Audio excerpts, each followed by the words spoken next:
Située dans une région paisible et pittoresque de l'Indiana, la ferme de Fox Hollow était autrefois la maison d'un certain Herbert Baumeister.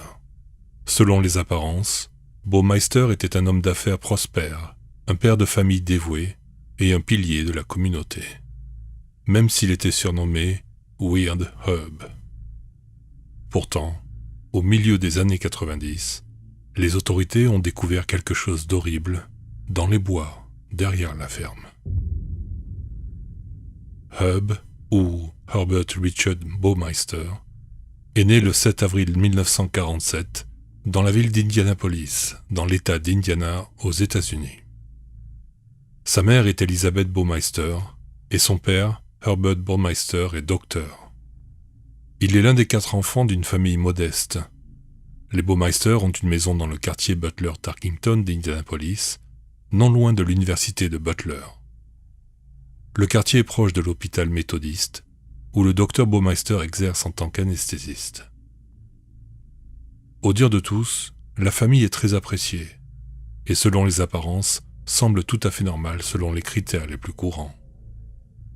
L'enfance de Herb Baumeister fut normale, mais à l'adolescence, il devint évident que quelque chose n'allait pas. Un camarade d'école de Baumeister, Bill Donovan, expliqua que son ami faisait d'étranges rêves éveillés, et qu'il se plongeait dans des réflexions concernant des sujets répugnants, du genre ce que cela ferait de boire sa propre urine. Un autre jour, Herb avait ramassé un corbeau mort sur le bord de la route, le glissa dans sa poche, et en classe le lança sur le bureau de son professeur quand elle eut le dos tourné. Le père de Herb a fait passer à son fils des tests psychologiques discrètement. Bien que très peu de documents existent encore, les résultats ont montré une schizophrénie, avec probablement plus d'une personnalité présente. Il semble que l'aîné des Baumeister ait montré des signes très tôt. En 1961, Herb est en âge d'aller au lycée. Il est inscrit à l'école North Central. Il s'agit d'un grand établissement public situé au nord d'Indianapolis, réputé pour son programme sportif. Herb est un étudiant moyen et n'a jamais réussi à se fondre dans la masse. Après avoir obtenu son diplôme de fin d'études secondaires en 1965, Herb s'inscrit à l'université de l'Indiana. Compte tenu de ce qu'il allait devenir plus tard, c'est sans surprise qu'il étudie l'anatomie. Il espérait suivre les traces de son père et devenir médecin. Pendant ses études, il rencontre Juliana Saiter, qui allait devenir son épouse. Les deux sont attirés l'un par l'autre, en raison de leur opinion politique similaire entre autres. En 1967, Herb abandonne ses études et retourne à Indianapolis. À cette époque et avec l'aide de son père, il commence à travailler pour l'Indianapolis Star, qui était le plus ancien et le plus grand quotidien d'Indianapolis. Il est connu par ses collègues du journal pour être rigoureux et toujours bien habillé. En 1971, Herb et Julie se marient et elle travaille en tant qu'enseignante. L'année suivante, Herb a passé 2 mois dans un hôpital psychiatrique à Indianapolis, apparemment à cause d'une dépression émotionnelle due à un problème de voiture. Après cet épisode, Herb trouve un emploi dans l'administration d'Indiana, au BMW, Bureau des véhicules à moteur. Pendant cette période, il montre un comportement très étrange. Pour les fêtes de fin d'année, Herb envoie des cartes de vœux à ses collègues de travail du BMW, avec comme couverture une photo de lui et d'un autre homme, tous deux habillés en travesti. Pour une raison étrange, il a aussi uriné sur une lettre qui était adressée au gouverneur de l'Indiana. C'est cette plaisanterie de mauvais goût qui lui a finalement coûté son emploi au BMW. En 1979, Herb et Julie ont leur premier enfant, une fille. Elle sera rejointe par un frère en 1981 et une autre sœur en 1984. D'après les dires, Herb était un père et un mari dévoués, un homme qui adorait ses enfants. Les enfants ont tous fréquenté des écoles privées, et la famille a passé beaucoup de temps à la propriété des parents de Herb, au lac Wawasee, dans le nord de l'Indiana. Le lac est à environ 2h30 de route du nord d'Indianapolis, et la famille s'est offert un bateau pour faire du ski nautique. Herb ne se privait pas pour offrir de somptueux cadeaux extravagants à ses enfants, n'épargnant aucune dépense. C'est à cette même période, en 1985, que Herb a été arrêté pour conduite en état d'ivresse et délit de fuite, alors qu'il se dirigeait vers la maison du lac. 1 an plus tard, il a été arrêté pour avoir été impliqué dans une fraude à l'assurance, mais a été acquitté après un court procès. Malgré ce comportement de plus en plus erratique, la chance lui sourit pour le moment. En 1988, Hub et Julie empruntent $4000 à la mère de Herb, récemment veuve. L'argent est destiné à démarrer une entreprise de magasins d'occasion qu'ils allaient appeler Save-A-Lot. L'idée était de revendre tous les dons ménagers ainsi que les vêtements donnés. Une partie des recettes serait reversée au Bureau des enfants d'Indianapolis, qui est la plus ancienne organisation caritative pour enfants à Indianapolis. Les Baumeister prendraient une partie des recettes comme revenu personnel pour l'exploitation de l'entreprise. Le premier magasin marche si bien qu'en 1990, le couple ouvre un deuxième magasin dans le quartier nord d'Indianapolis. En apparence du moins, il n'y avait aucune indication que Hub cachait un sombre secret. Un secret qui impliquait une partie de la population qui s'était soudainement retrouvée la cible d'un prédateur en série. La population gay d'Indianapolis était, et est toujours, un groupe très uni. Tous les membres savaient que depuis plusieurs années, un nombre croissant de jeunes hommes avaient été retrouvés morts ou portés disparus sans laisser de traces. Tout semble avoir commencé en 1985 avec la mort inexpliquée d'Eric Rottinger, un jeune homme de 17 ans dont le corps a été retrouvé abandonné non loin du bord de la route, dans l'Indiana. Hub avait 38 ans à l'époque. En 1989, il y a eu la découverte d'un corps le long de l'Interstate 70, dans le comté de Hancock, juste à l'est d'Indianapolis. Ce malheureux jeune homme était Stephen Elliott, âgé de 26 ans. Sa mort a été suivie en 1990 par celle de Clay Botman, un jeune homme de 32 ans dont le corps a été retrouvé sur la route entre Indianapolis et Columbus. Au cours de la période allant de 1980 à 1990, au moins 9 autres corps ont été trouvés entre Indianapolis et Columbus en Ohio. Bien qu'il n'ait jamais été prouvé de manière définitive que Hub Baumeister était responsable de ces meurtres, sa femme dira plus tard aux autorités que Hub s'était rendu dans l'Ohio pour affaires plus d'une centaine de fois au cours de la période où ils possédaient leur magasin Save-A-Lot. Peut-être par coïncidence, ou peut-être pas. À l'automne 1991, ils n'ont plus jamais trouvé de corps le long de la route entre ces deux villes. La raison est simple. Le tueur a tourné son attention vers des victimes se trouvant plus près de sa nouvelle demeure, la nouvelle maison des Baumeister.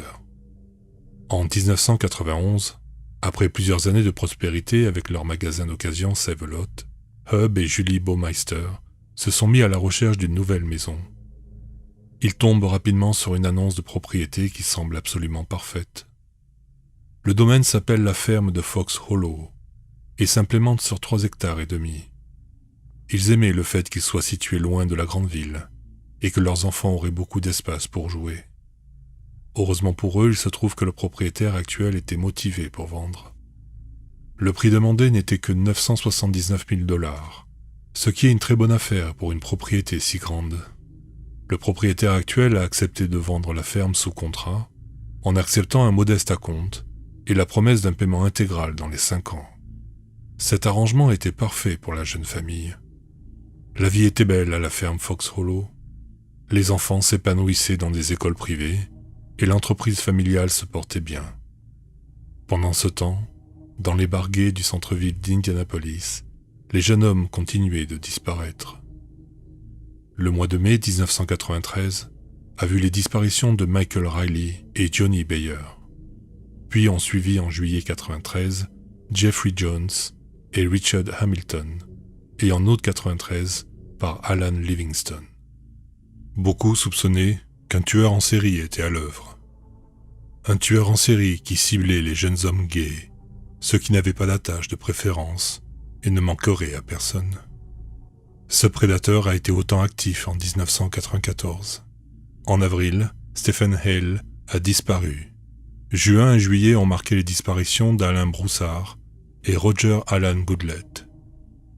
Tous les jeunes hommes qui avaient disparu ont été signalés comme tels par les membres de leur famille, mais en Indiana à cette époque, les enquêtes ne peuvent s'ouvrir que 30 jours après que la personne ait été portée disparue. De plus, il n'avait aucune idée qu'un seul homme était derrière tout ça à ce moment. La famille de Roger Alan Goodlett, l'un des hommes disparus, était si déterminée de le retrouver qu'ils ont engagé un détective privé pour obtenir des réponses. Ce détective privé, Virgil Vandegrift, était un shérif retraité du comté de Marion et aussi un expert en polygraphe. Il a immédiatement commencé à essayer de découvrir ce qui était arrivé à Roger. Il a mis des affiches de personnes disparues autour des bars gays d'Indianapolis, visitant chacun d'entre eux et parlant à tous ceux qui pouvaient connaître Roger. Les précédents cas de personnes disparues ont été enquêtés par la police. Ils ont enregistré le peu d'informations qu'ils ont pu obtenir. Un point commun est ressorti. La zone dans laquelle les hommes avaient disparu. Chacun d'entre eux avait été vu pour la dernière fois dans un des bars gays du centre-ville. Et chacun d'eux avait disparu pendant les mois les plus chauds de l'année. À part ça, personne ne savait rien. Un été au milieu des années 90, un homme est entré dans un des bars. Il n'était pas un habitué de ce bar en particulier. Cet homme a fixé pendant un bon moment une affiche de personnes disparues, plus particulièrement Roger Alan Goodlett. Un client régulier du bar, un homme qui se faisait appeler Mark Goodyear, s'est approché de l'homme et, désignant l'affiche d'un signe de tête, a demandé « Vous le connaissez ?» L'homme a répondu par la négative. Il mentait. Cet homme est en fait Herb Baumeister, qui se présente sous le nom de Brian Smart. Mark raconta plus tard que pendant que Brian lisait l'affiche des personnes disparues, son empathie ne semblait pas sincère du tout. Les deux hommes ont pris un verre et sont rapidement entrés dans une longue conversation. Elle s'est terminée lorsque Brian a demandé à Mark s'il voulait venir avec lui au domicile de son employeur pour tester sa piscine intérieure. Mark a accepté et Brian a suggéré qu'ils conduisent séparément. Mark a répondu qu'il préférait qu'ils prennent la même voiture. Son principal souci était qu'il voulait que sa voiture soit laissée au bar, de sorte que s'il venait à disparaître comme les autres hommes gays, quelqu'un verrait sa voiture là et partirait à sa recherche. Mark est monté dans la voiture de Brian et ils ont roulé vers le nord, laissant les lumières de la ville loin derrière eux. Bien que Mark ait essayé d'engager la conversation, Brian ne disait pas grand-chose. Après un certain temps, l'asphalte de la ville a fait place à la verdure de la banlieue, du nord d'Indianapolis. Ils étaient sur l'autoroute 31 lorsqu'ils ont pris une bretelle, rejoignant une route départementale à 2 voies, bordée de fermes équestres. Ils s'engouffrent ensuite dans une petite allée. Par la suite, Mark se souviendra avoir remarqué un panneau indiquant « Ferme quelque chose ». Il faisait sombre cependant, et ils ne pouvaient pas tout lire. Ils ont roulé sur une longue et sinueuse allée, pour finalement arriver à une très grande maison que Mark a décrit comme un manoir. Il y avait plusieurs chiens errants, et Brian a dit à Mark de ne pas les caresser. La maison était dans l'obscurité. Brian a affirmé que l'électricité avait été coupée à l'étage, mais était toujours allumée au sous-sol, où se trouvait la piscine. Les deux hommes sont entrés par une porte de garage, et se sont dirigés vers des escaliers qui menaient au sous-sol. En bas se trouvait une salle de loisirs avec bar et piscine chauffée. Brian a ouvert les portes-fenêtres coulissantes entièrement pour laisser entrer l'air froid de la nuit. L'eau était très chaude, et avec le froid qui entrait dans la pièce, un épais brouillard commençait à se former au-dessus de la piscine. C'était un endroit agréable, si ce n'est que plusieurs mannequins se trouvaient là posés un peu partout, dans d'étranges postures. Mark en a eu froid dans le dos. Brian dit qu'il se sent seul ici, et que les mannequins sont là pour lui donner compagnie. Il offra un verre à Mark qu'il refusa dans un premier temps. Brian s'absente un instant, et lorsqu'il revient, son comportement avait changé. Il était à présent très détendu, et commença à se déshabiller, puis à aider Mark à en faire de même. Ils nagèrent tous deux, nus. Brian parlait beaucoup lorsqu'il a pris le tuyau qui flottait sur l'eau et a dit « Hey, tu veux savoir une superbe astuce ?» Il a poursuivi en expliquant que si on serre le cou de quelqu'un suffisamment pour stopper le flux sanguin vers le cerveau, cela provoque le plus intense des orgasmes. Brian demande ensuite à Mark qu'il teste cela sur lui dans un premier temps. Il lui dit « Tu prends ce tuyau, Tu le mets autour de mon cou et tu le serres doucement jusqu'à ce que je m'évanouisse. Puis tu retires le tuyau. Mark s'exécute et voit Brian s'évanouir peu de temps après, et lorsqu'il reprit connaissance, Mark a vu dans les yeux de Brian le plaisir qu'il venait de ressentir. Réticent mais tout de même intrigué, Mark a dit qu'il voulait essayer à son tour. Brian a pris le tuyau qui flottait sur l'eau et l'a placé délicatement autour du cou de Mark, lui caressant légèrement la peau avec le plastique lisse. Puis il a commencé à serrer, lentement, mais sûrement. Brian a commencé à étrangler Mark en tirant sur le tuyau de plus en plus fort à chaque seconde qui passait. Des points rouges dansaient devant les yeux de Mark et il commençait à se sentir étourdi. Mais Mark continuait à maintenir la pression. Mark se voit soudain partir et finit par s'évanouir, tombant à la renverse dans la piscine. Tout était calme pendant quelques secondes, et puis Mark a repris ses esprits. Brian était très excité, et s'est mis à dire que ce qu'il appréciait par-dessus tout pendant qu'il étranglait, est de voir les yeux s'exorbiter et les lèvres se gonfler et devenir violettes. Soudain, Mark a réalisé que Brian était peut-être ce meurtrier qui faisait disparaître ses amis gays. Il lui demande ouvertement « C'est toi, Brian? C'est toi qui as fait disparaître tous ces hommes ?» Brian commença à rire et lui dire qu'il était ridicule. Puis, il poursuit par dire « Et même si c'était le cas, que vas-tu faire? Aller à la police? Et tu penses qu'ils vont te croire ?» Mark savait qu'il avait raison, mais néanmoins il devait essayer. Si cet homme était derrière toutes les disparitions, la première chose qu'il devait faire était de sortir de là vivant. Pour cela, il devait calmer ses ardeurs et jouer le jeu. Les deux hommes se sont mis à faire la fête, faisant bon usage du bar bien approvisionné. Après un moment, Brian s'est allongé sur un canapé dans une pièce adjacente et s'est endormi. Le lendemain matin, il a ramené Mark au bar dans le centre-ville d'Indianapolis. « J'ai passé un bon moment, » lui a dit Brian, comme si rien de fâcheux ne s'était produit. « J'aimerais beaucoup te revoir. » Mark est allé directement à la police et leur a dit qu'un homme vivant dans un manoir quelque part dans le comté de Hamilton ramassait des homosexuels et les étranglait. Malheureusement, Mark n'a pas pu donner une description précise de la maison du tueur. La police a conseillé à Mark de relever sa plaque d'immatriculation au cas où cet individu revenait dans le bar. Il faut souligner que Mark est la seule personne qui est sortie vivante de la ferme et qui a pu rapporter les faits et accuser Brian Smart. Sans lui, l'affaire n'aurait peut-être pas été aussi rapidement résolue et plus de victimes auraient certainement été trouvées mortes. Mark maintient qu'il a visité la ferme de Fox Hollow qu'à cette seule occasion. Mais lors d'interviews ultérieures, il a modifié son histoire, admettant avoir eu une relation avec Herb et avait des rapports dès que l'occasion se présentait. Comment Mark Goodyear justifie-t-il le fait que son histoire a changé au fil des ans? Croit-il que cela jette un doute sur sa crédibilité en tant que témoin? Selon lui, après cette première nuit à la ferme de Fox Hollow, il était certain que Herb était l'homme qui tuait ses amis de la communauté gay, et que la principale préoccupation de Mark était de faire cesser les meurtres. Il était pris dans une situation sans impasse, parce qu'il avait également développé des sentiments pour l'homme qu'il connaissait sous le nom de Brian Smart, et admettre qu'il était impliqué romantiquement avec le tueur pourrait être vu comme étant complice, du moins aux yeux de beaucoup de gens. Sur ces informations, la police a demandé au FBI d'établir un profil du tueur. Il est retourné une information intéressante.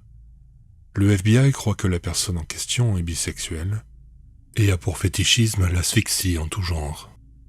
Il se peut que ces méthodes d'asphyxie ont changé au fil du temps, de la simple strangulation à l'usage d'objets, tels qu'un sac plastique, cordes, tuyaux, etc. Il est fort probable que tout a commencé ainsi, qu'il n'était pas un tueur à la base, juste une personne voulant pratiquer son fétichisme. Puis un jour il étrangla une personne trop fort et l'a tuée par accident. Il ressentit alors un plaisir au moins aussi intense que ces jeux d'asphyxie, et est devenu comme cela un tueur en série. Le détective privé Virgil van de Graaf est maintenant totalement immergé dans son enquête.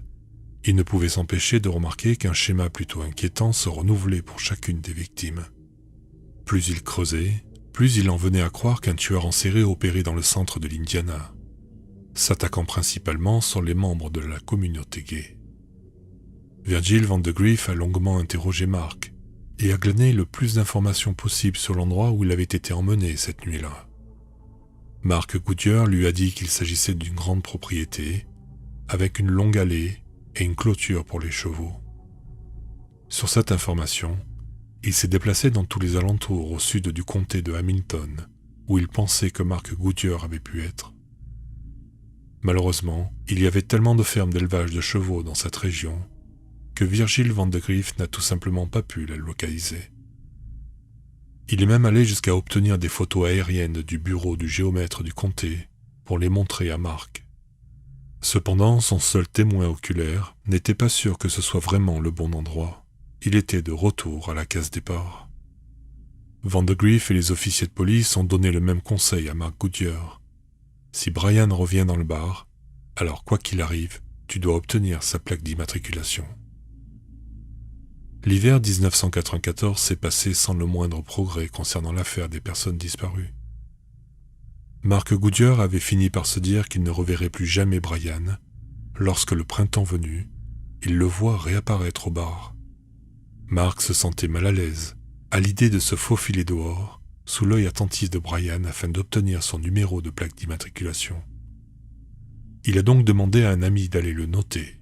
Une fois qu'il l'a eu en sa possession, Mark l'a donné à l'inspecteur d'Indianapolis assigné à l'affaire, qui à son tour l'a entré dans la base de données du BMW.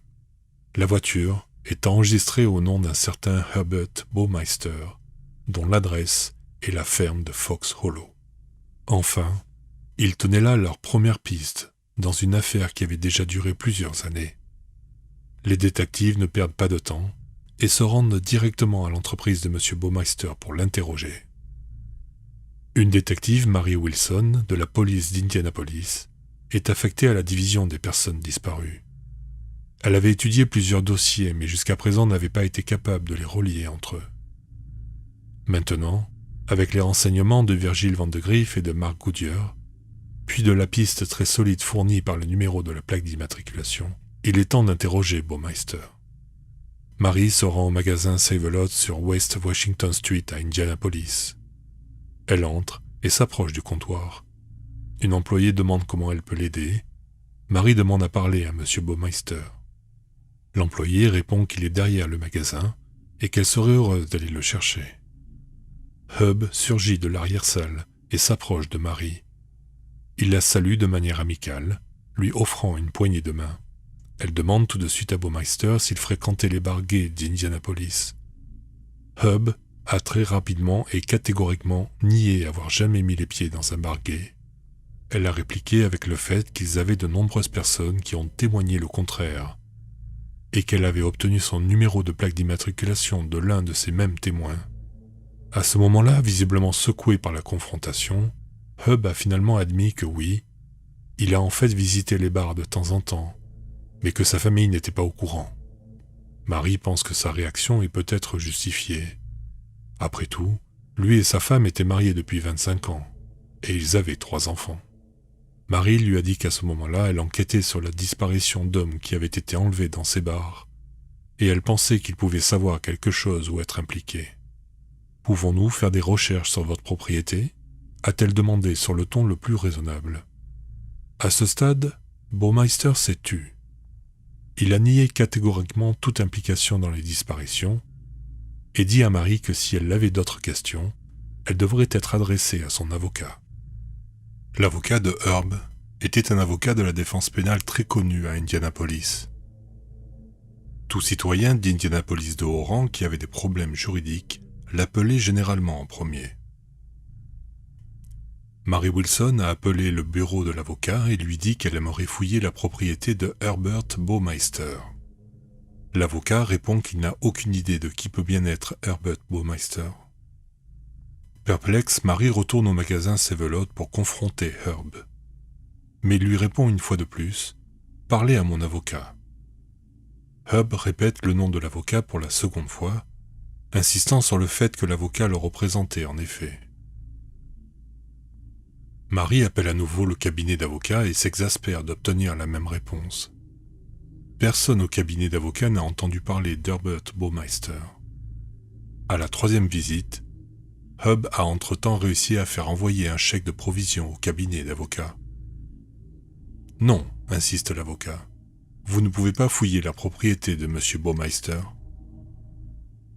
Marie se heurte à un mur, ayant dans sa ligne de mire ce qu'elle croit être le principal suspect, mais ne disposant pas de preuves suffisantes pour lui permettre d'obtenir un mandat de perquisition.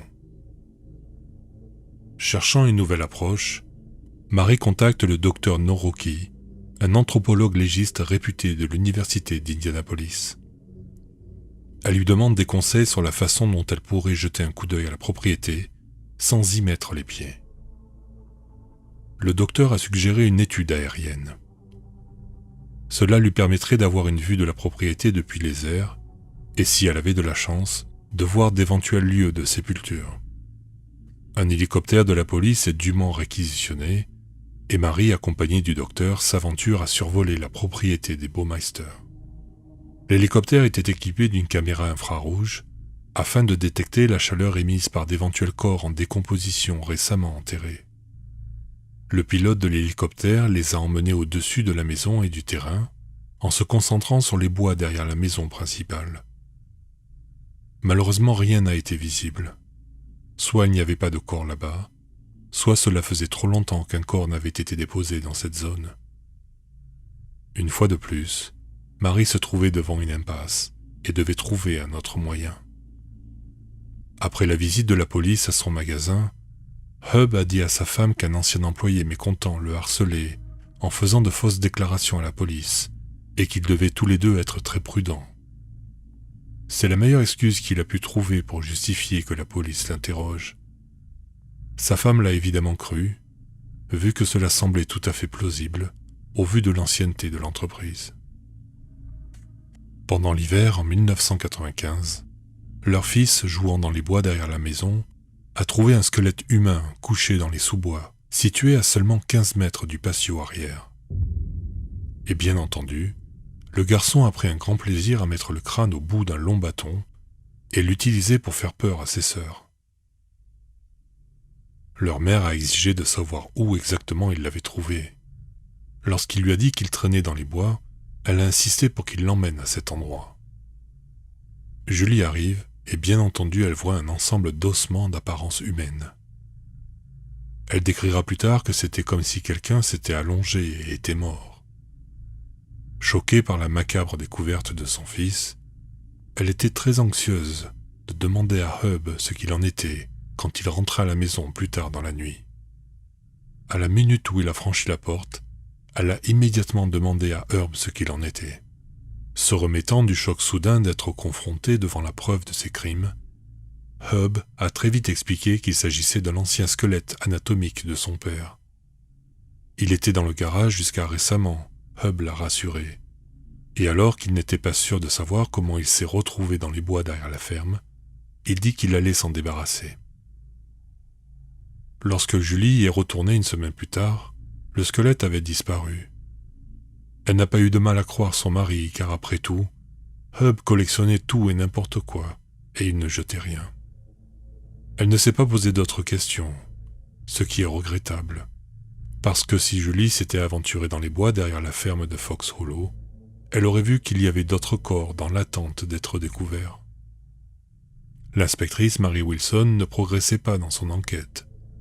Elle était à court d'idées. Elle a finalement décidé de se rapprocher de Madame Baumeister pour lui faire part de ses soupçons et lui demander la permission de fouiller la propriété. Julie Baumeister était inscrite sur l'acte de propriété après tout et pouvait légalement donner l'autorisation de fouiller. Marie se rend au deuxième magasin Save-A-Lot que Julie dirige, situé au nord d'Indianapolis. Elle demande à un employé si elle peut parler à Madame Baumeister. Julie se présente devant l'inspectrice et demande ce qu'elle peut faire pour elle. Marie explique qu'elle enquête sur la disparition de plusieurs hommes à Indianapolis et qu'elle pense que son mari pouvait être impliqué d'une manière ou d'une autre. Dans cette optique, elle demande la permission de fouiller la propriété des Baumeister. Julie est naturellement décontenancée et visiblement secouée. Elle proteste en disant qu'elle est mariée à Herb depuis 25 ans et que son mari a toujours été exemplaire. Il ne lui a jamais fait le moindre bleu, même par accident. Ce que l'inspectrice prétendait savoir n'avait aucun sens pour elle.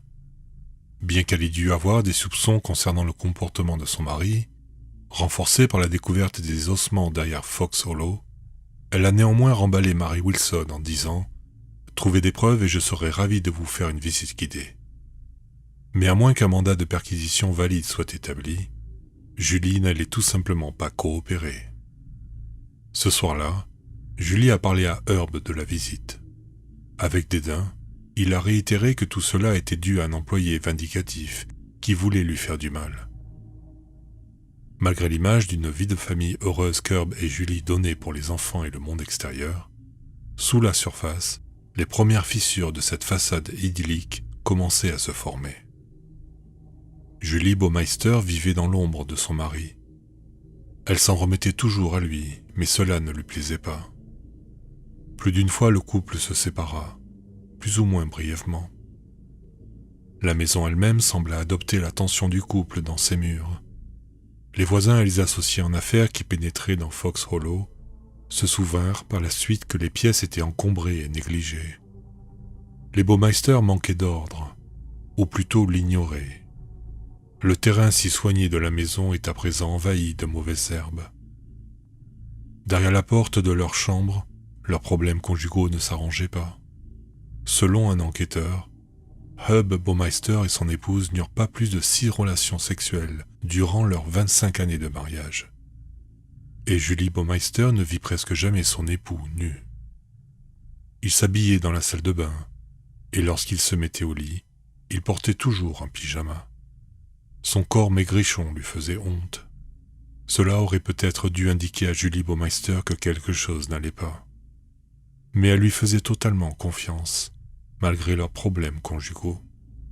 Dans un effort probable pour réconcilier leurs différends, elle abandonna sûrement son esprit à un état de complète dépendance envers son époux. Inconsciemment, elle choisit de ne pas voir les signes d'avertissement. La vie à la ferme de Fox Hollow devient de plus en plus difficile pour les Baumeister. Le paiement des factures prit du retard, leurs affaires ne marchaient plus trop bien, et la relation entre Herb et Julie commençait à se dégrader, à tel point que Julie finit par demander le divorce. Herb emménage dans l'appartement juxtaposé de la maison principale.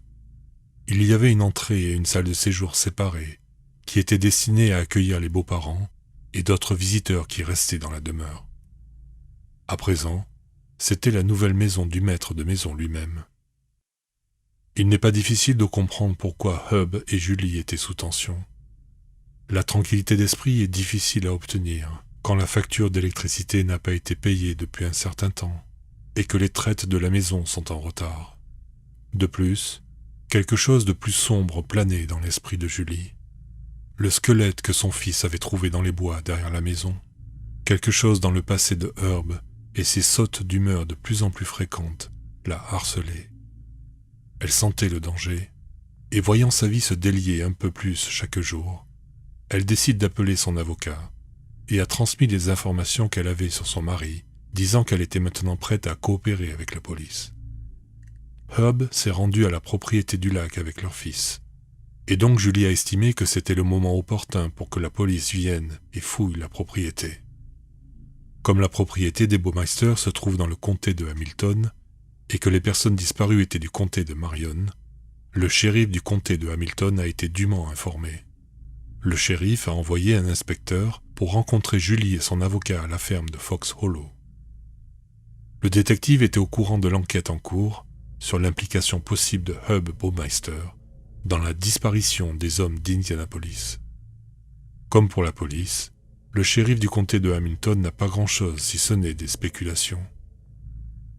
Après s'être entretenu avec Julie dans la cuisine de la ferme de Fox Hollow, elle lui a raconté l'incident du squelette au détective. Il lui a demandé de lui montrer exactement où son fils avait fait sa macabre découverte. Julie, accompagnée de son avocat et du détective, est sorti directement par la porte arrière de la maison et a escorté les 2 hommes jusqu'à cet endroit. Bien que l'endroit ne soit qu'à une 50aine de mètres derrière la maison, il était très boisé, parfaitement protégé des regards indiscrets. « C'est là, » a dit Julie. Tous les 3 ont scanné le sous-bois. Au premier coup d'œil, tout semblait normal. Puis un os a été découvert, puis un autre, et encore un autre. À leur surprise, ils ont trouvé des dents éparpillées tout autour de la zone parmi les herbes et les feuilles mortes. D'autres os de forme et de taille variées ont été découverts. À ce stade, le détective commençait à soupçonner le pire, bien qu'il n'ait pas les compétences requises pour déterminer qu'il s'agisse d'ossements humains. Après tout, cette zone abrite beaucoup d'animaux, et les os pourraient facilement provenir de cerfs ou de coyotes. Un appel a donc été passé au procureur du comté de Hamilton, lui demandant de se déplacer et de donner conseil sur ce qu'il devrait faire. La procureure du comté arrive rapidement à la ferme, et il lui montre immédiatement les ossements. N'étant pas sûre que les ossements soient humains, elle a déclaré qu'il pourrait s'agir d'un cimetière indien. Un autre appel a été passé, cette fois au docteur Noroki, l'anthropologue judiciaire qui avait précédemment suggéré l'enquête aérienne. Lorsqu'il est arrivé sur les lieux, il a jeté un coup d'œil aux ossements et a déclaré avec certitude que non seulement ce sont des ossements humains et qu'ils avaient été déposés là récemment. La ferme de Fox Hollow est désormais officiellement une scène de crime. Julie a immédiatement dit au détective qu'elle voulait qu'ils aillent récupérer son fils, qui était toujours au lac avec son père. Elle était maintenant très préoccupée par la santé mentale de Herb, et elle voulait que son fils soit à ses côtés, afin qu'elle puisse le protéger de la tempête qui allait s'annoncer, une fois la vraie identité de son mari révélée. Le détective a envoyé quelques adjoints pour récupérer le garçon. En arrivant à l'appartement, ils ont frappé à la porte. Herb a répondu, et ils ont expliqué que Julie voulait que son fils soit avec elle en raison de la procédure de divorce.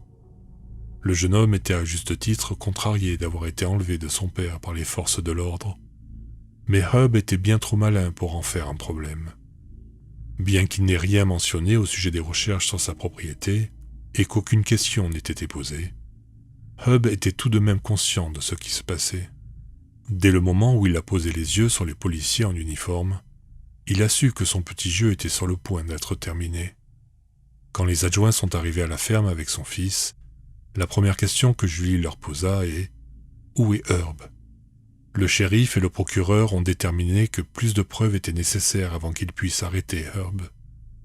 Il y a une certaine logique à ne pas croire que quelque chose de si horrible ait pu se produire dans ce quartier si respectable et prestigieux de la ville. Ajoutez à cela le fait que Herb n'avait jamais vraiment eu de problème avec la loi, et les autorités réalisent rapidement que l'affaire Baumeister est loin d'être aussi claire qu'elle le paraissait à première vue. Leur grande crainte est que l'avocat de Herb demande un procès rapide. Dans l'Indiana, le procès rapide signifie qu'il doit avoir lieu dans un délai de seulement 70 jours. Il n'y avait tout simplement pas assez de preuves disponibles pour l'accuser de quoi que ce soit de concret, avec ce qu'ils avaient trouvé. Invraisemblablement, tout ceci n'était que circonstanciel. Malgré l'énorme quantité de restes humains qui avaient été découverts à la ferme de Fox Hollow, il n'y a aucune preuve définitive qui peut relier les ossements à Herb Baumeister. Les procureurs pensent qu'il a de bonnes chances de s'en sortir s'ils agissaient trop vite. L'anthropologue légiste a mis en place un quadrillage avec lequel il a fouillé le terrain derrière la maison, en se concentrant sur la section dans laquelle le squelette avait été trouvé. La zone semblait contenir principalement des fragments d'os entremêlés d'un assortiment de dents humaines. Les fragments d'os mesuraient moins de 3 cm, et la plupart semblaient avoir été brûlés. Le tueur, ont-ils supposé, brûlait les os dans l'espoir d'éliminer toute preuve. Le meurtrier a également joué de ruse envers les enquêteurs. Les victimes n'ont pas été enterrées, mais plutôt placées dans les bois pour être décomposées. Une fois la décomposition terminée, les victimes ont été arrosées avec de l'essence et brûlées afin d'éliminer toute preuve. Les animaux ont traîné les restes partout dans la zone boisée derrière la maison et au-delà, les dispersant au loin. L'équipe d'anthropologie médico-légale a passé une semaine dans la zone de recherche quadrillée, cataloguant d'abord des centaines, puis finalement des milliers de fragments d'os. Les recherches devaient se terminer à la fin de cette semaine, lorsqu'au dernier jour, alors qu'ils remballaient leur matériel, l'équipe médico-légale a été interrogée par 2 adolescents qui travaillaient dans la ferme voisine. Les enfants leur ont demandé ce qu'ils cherchaient. « C'est une scène de crime », ont-ils répondu, « et nous cherchons des restes humains. »« Vous voulez dire des os et des trucs comme ça ?» ont demandé les adolescents. Quand la police a dit oui, les adolescents ont dit « Tous les os sont dans le ruisseau ». Apparemment, tous les enfants du quartier savaient qu'il y avait un grand nombre d'os qui traînaient dans le ruisseau. Aucun n'avait l'air d'être humain pour les enfants, donc ils avaient naturellement supposé que c'était des os d'animaux. Ce n'est qu'à l'arrivée des forces de l'ordre que quelqu'un a fait remarquer que ces ossements pouvaient être humains. L'anthropologue a amené son équipe sur le côté ouest de la propriété, où se trouvait le ruisseau. En regardant tout autour de lui, il a été choqué par le nombre impressionnant d'ossements trouvés dans le lit du ruisseau. Pour lui, tout semblait être humain. Une multitude de côtes, de colonnes vertébrales, de fémurs, et de presque tous les autres types d'os que vous pourriez nommer. Sa première pensée a été de se demander combien de personnes étaient éparpillées autour de lui. Il a dit que cela ressemblait à une bombe qui aurait explosé dans une usine remplie d'ouvriers. Les eaux remontaient tout le long du ravin, de l'endroit où se trouvait le ruisseau jusqu'à un grand tas de débris, à la limite ouest de la propriété. Le tas était composé de tout ce que l'on peut trouver dans un jardin, feuilles, branches et herbes coupées. La police a fini par l'appeler le tas de fumier. Il s'est avéré que le tueur plaçait les cadavres de ses victimes dans le tas de fumier et ensuite les recouvrait avec des débris. Les animaux de la région retiraient alors les corps morceau par morceau, les traînant dans le ruisseau. Cela semblait avoir duré plusieurs années, d'après ce que le docteur et ses collègues pouvaient conclure. L'équipe médico-légale aurait dû partir ce jour-là. Au lieu de cela, ils ont dû passer 3 semaines supplémentaires à creuser centimètre après centimètre. Leur théorie était que ce tas était le premier endroit où le meurtrier se débarrassait des victimes. Au fil du temps, soit par pure paresse ou par arrogance parce que personne ne se doutait de quoi que ce soit, le tueur a commencé à placer les corps de plus en plus près de la maison elle-même, jusqu'au final, qu'un ensemble d'ossements se trouve à seulement 15 mètres derrière la porte. Le profileur du FBI en charge de l'affaire a déclaré que de nombreux tueurs en série qui ont une longue série de crimes sans éveiller le moindre soupçon ont souvent tendance à s'enhardir et à prendre des risques qu'ils auraient jugé inconcevables de prendre à leur début. Ainsi, souvent, c'est la complaisance qui les trahit et ils finissent par se faire prendre.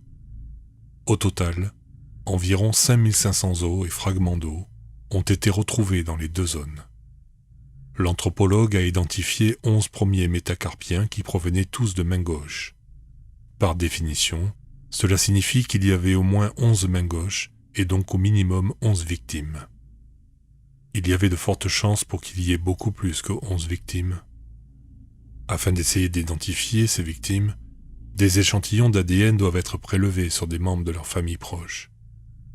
Les tests ADN en 1996 étaient très chers et encore assez rares.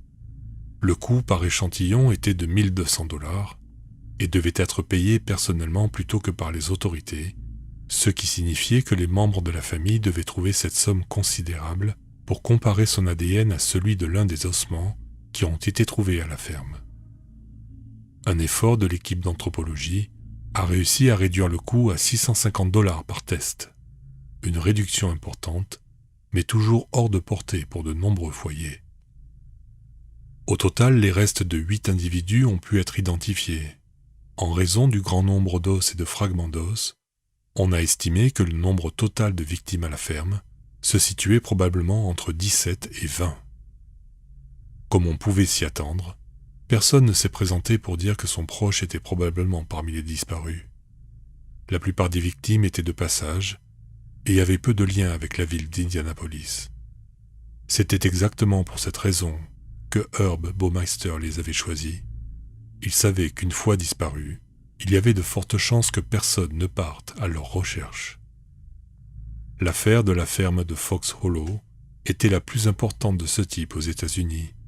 et était le seul cas traité du début à la fin par un anthropologue légiste certifié. À l'époque, il n'y en avait que 25 comme lui dans tout le pays. Heureusement, l'un d'entre eux se trouvait être un résident de l'université d'Indianapolis. L'affaire a pris une telle ampleur qu'elle est devenue le sujet d'une thèse de maîtrise dans cette même université. Alors que l'enquête était toujours en cours, l'épouse de l'un des enquêteurs a été soupçonnée d'avoir divulgué aux médias des informations concernant les découvertes à la ferme de Fox Hollow. Hub était encore à l'appartement du lac et l'a su par hasard sur les nouvelles locales.